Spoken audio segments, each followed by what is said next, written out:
Acid जब टूटता है तो H पॉजिटिव आयन रिलीव करता है। अगर आपको डिसोसिएशन कांस्टेंट ऑफ एसिड चाहिए तो प्रोडक्ट की कंसंट्रेशन डिवाइडेड बाय रिएक्टेंट। तो प्रोडक्ट में आयंस है तो आयंस की कंसंट्रेशन डिवाइड बाय रिएक्टेंट की कंसंट्रेशन यानी कि एसिड, और ये आपको दे देगा डिसोसिएशन कांस्टेंट ऑफ एसिड। लेकिन यहाँ इंपॉर्टेंट बात समझने वाली है कि K directly proportional to H positive है, और K directly proportional to H positive means acidic nature के डायरेक्टली प्रोपोर्शनल है। जितना हायर वैल्यू होगी K की उतना ही बड़ा आपका स्ट्रॉन्गर एसिड होगा, उतना ही एसिडिक नेचर उसका ज्यादा होगा। अगर pH का फॉर्मूला पढ़ें तो pH होता है माइनस लॉग H पॉजिटिव।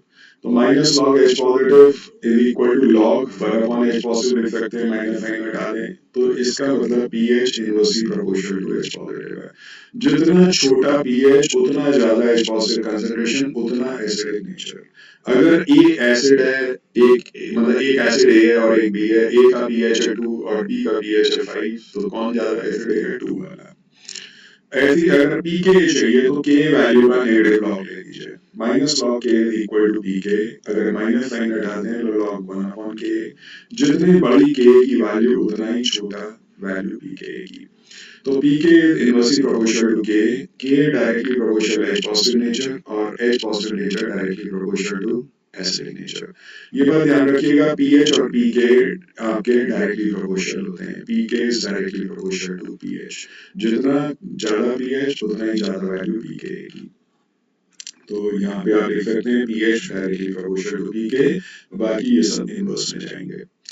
तो अब क्वेश्चन आपके इन वेरिएस आते हैं। एक्सप्लेन व्हाई फॉर, इन तीनों क्वेश्चन का एक ही मतलब है, या तो आप इसे ऐसे समझिए explain why formic acid is more acidic then acetic acid. पीछे आंसर में दे चुका हूँ, यहाँ पे कोई इफेक्ट नहीं होता है, ना इंडक्टिव इफेक्ट प्लस ना माइनस, यहाँ पे प्लस का इफेक्ट है, इसलिए एसिडिक नेचर कम हो जाता है। Explain why value of K of formic acid is greater than acetic acid, again ये इंडिकेट कर रहा है कि ये ज्यादा एसिडिक है, समझना आपको है। और explain why pK value of formic acid is lower than that of acetic acid, again यही बात सिंबलाइज हो रही है कि फॉर्मिक एसिड ज्यादा एसिडिक है एसिटिक एसिड से। तो acetic acid directly proportional to acidic nature directly proportional to H positive, concentration directly proportional to K, inversely proportional to pK and inversely proportional to pH। pK और pH directly proportional है और ये दोनों चीजें inverse में इन सबके होती है। Due two plus effect polarity of OH bond decreases. देखिए मैंने यहाँ पे कुछ एसिड लिए हैं, फॉर्मिक एसिड एक H हटाया, CH3 लगा दिया, CH3 की जगह C2H5, C2H5 की जगह C3H7, C3H7 की जगह C4H9।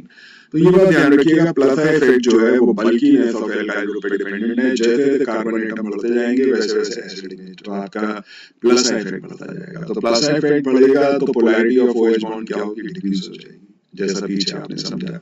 So due to plus effect, polarity of OH bond decreases, due to which release of H positive ion become difficult and acidic nature decreases।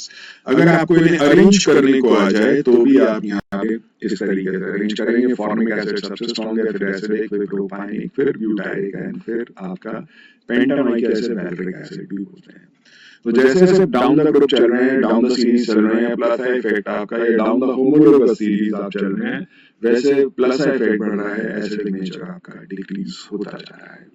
तो इस तरह के अरेंज द फॉलोइंग भी आते हैं, रीजनिंग भी पूछे अगर इसकी तो आप इस तरीके से समझा सकते हैं।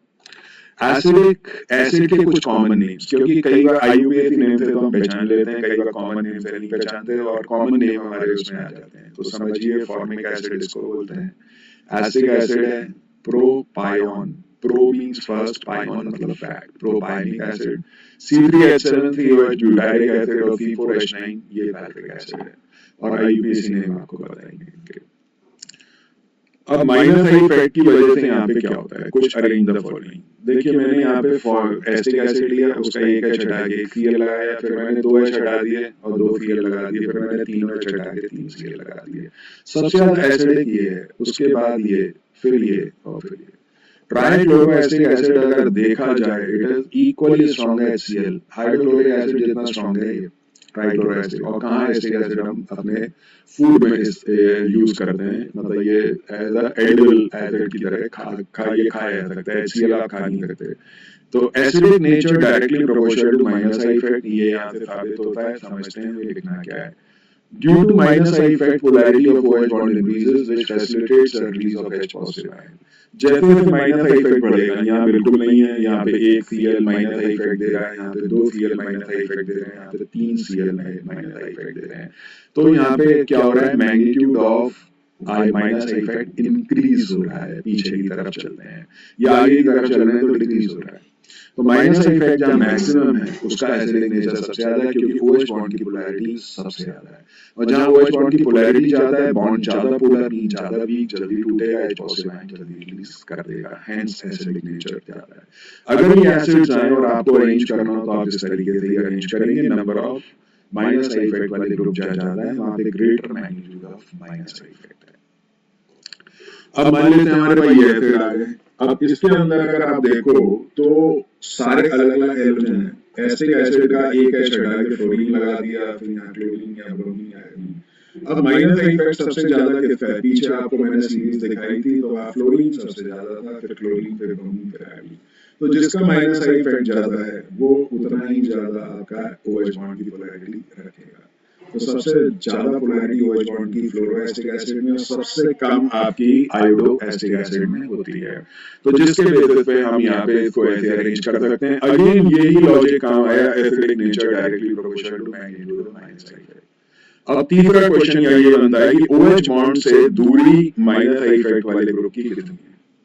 हमने यहाँ पे CH3 का एक H हटा के Cl लगाया, मान लो बहुत बड़ी चेन है हमारे पास, 4 कार्बन एटम में 5 है, तो एक बार हमने अल्फा भी लगा दिया, फिर बीटा भी लगा दिया, फिर गामा भी। तो जितना OH बॉन्ड के पास होगा माइनस इफेक्ट वाला ग्रुप, उतनी ज्यादा OH बॉन्ड की पोलैरिटी, उतना आसान H पॉजिटिव का रिमूवल, उतना ही ज्यादा एसिडिक होने वाला है। तो अगर अल्फा क्लोरोब्यूटारिक एसिड या बीटा कार्बन, आपको पता है फंक्शनल ग्रुप से पहला कार्बन अल्फा होता है, दूसरा बीटा होता है, तीसरा गामा, चौथा डेल्टा। पुराने टाइम में 1 2 3 4 नहीं चलता था, इस तरह की नंबरिंग चलती थी, ट्रिवियल नॉमेनक्लेचर कहते हैं इसे। तो alpha chlorobutyric acid, beta chlorobutyric acid, gamma chlorobutyric acid, words में भी आ सकते हैं, ऐसे स्ट्रक्चर भी बने आ सकते हैं। तो जैसे OH बॉन्ड की दूरी बढ़ती जाएगी, माइनस इफेक्ट का मैग्नीट्यूड जो है उसका इम्पैक्ट OH पे कम होता जाएगा, पोलैरिटी कम हो जाएगी, release of H positive ion decrease हो जाएगा, एसिडिक नेचर कम हो जाएगा। सबसे ज्यादा एसिडिक होगा अल्फा क्लोरोब्यूटारिक एसिड, और अगर डेल्टा भी है तो सबसे कम होगा, यहाँ पे 3 है तो गामा को हम सबसे कम बोलेंगे।